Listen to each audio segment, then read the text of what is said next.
Lionel Messi's Barcelona exit is about much more than Lionel Messi. On the surface, Joan Laporta's press conference relays a stark acceptance that Barcelona just can't afford the greatest player in their history.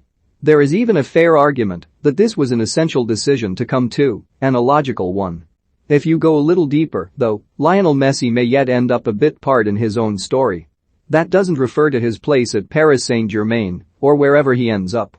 It is about something much bigger, and what many believe is the true political intrigue behind these developments. Barcelona and Real Madrid aren't just refusing to give up on the Super League idea. Several sources say they are actively reviving it, to the point that figures within UEFA and the European Club Association are getting worried. If so, you can probably extend that to La Liga. The thinking had been that the Messi situation was all posturing by Barcelona and an attempt to pressure the Spanish league into easing economic restrictions so that exceptions can be made again for big clubs. The fact they have confirmed his departure to a literal point of no return indicates that isn't the case. It isn't quite as simple as Barca's financial issues either, although that is the source of so much. The prevailing school of thought is that this is just a proxy battle because La Liga are trying to get Spain's Big Two to sign off on this new financial deal in which 10% of the competition is sold off to CVC, which would effectively kill off the Super League plans. This could be inferred in one conspicuous comment by Laporta: "The only way to have margin on our salary scale and register Leo past is through accepting something which we see is not good at all for Barca. We did not want to mortgage the future of the club." La Liga said they would have accepted Messi within their rules if we accepted the operation they are doing.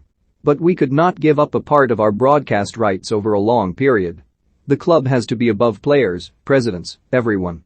President of La Liga, Javier Tebas, for his part, immediately rejected this on his social media. Joan Laporta: "You know that the CVC operation does not mortgage the TV rights of Barcelona for 50 years. What it does is allow more value for all the clubs, and so you can mortgage your banks and solve your great debt. That's what you were told hours ago." Laporta himself rejected this, arguing, "The sum that CVC are bringing to the operation is a lot less than we think 10% of La Liga is worth." Joan Laporta, president of FC Barcelona, explains Lionel Messi's exit on Friday. "The feeling elsewhere is that Barca and Madrid want to pursue their own avenues to maximize their own worth. They want to be above the rest of the game. The two clubs haven't just remained committed to the idea of a Super League, constantly releasing press conferences out of belligerence or obstinacy. They still see it as the future. Maybe the near future. They will want to do their own deals with private equity." The Independent has been told by sources on the political side that some of the figures involved in financially backing the original Super League plan were in London over the summer as part of talks to restart the project. There is complete confidence that Real Madrid will win their legal case. A court in the Spanish capital has asked the European Court of Justice to consider whether UEFA breached EU competition law by blocking the project in April. It was conspicuous that the Super League attempted to expedite the process. Time is a factor here, which is why the Messi story comes at such a crucial point. He is ultimately a free agent because Barcelona couldn't get enough players off their wages bill prior to the new season, meaning they couldn't register his new contract. Laporta, meanwhile, confirmed that Messi's agreement would have been 2 years of play but paid over 5 years as a way of getting around the financial restrictions for 2021-22. That is actually staggering in itself.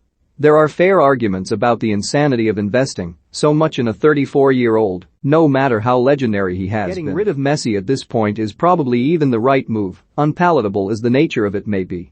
Laporta said Messi is sad about that. The Argentinian could, equally, have accepted less, although the figures indicate even that might have been impossible. Without Messi, the salaries are at about 95% of the revenues of the club, says Laporta.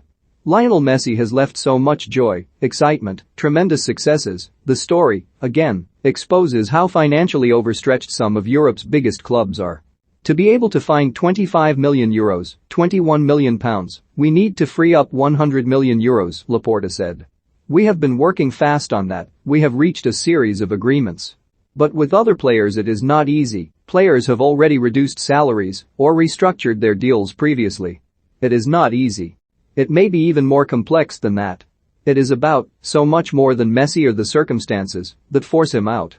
Laporta went on to sensationally reveal Barca are expecting losses of €487 million for last season.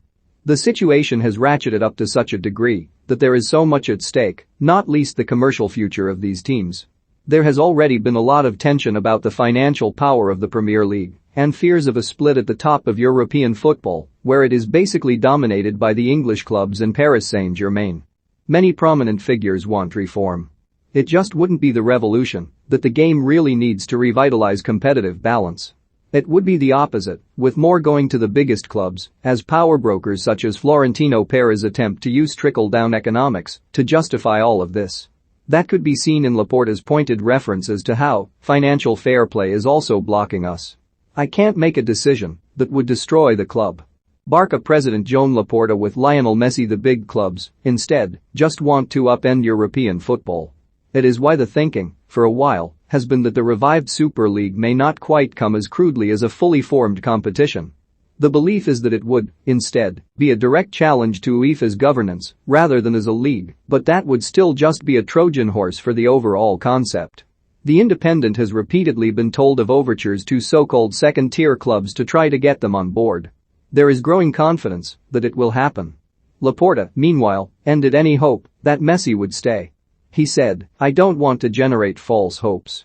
It is true that the player also has other offers. We heard that during the negotiations.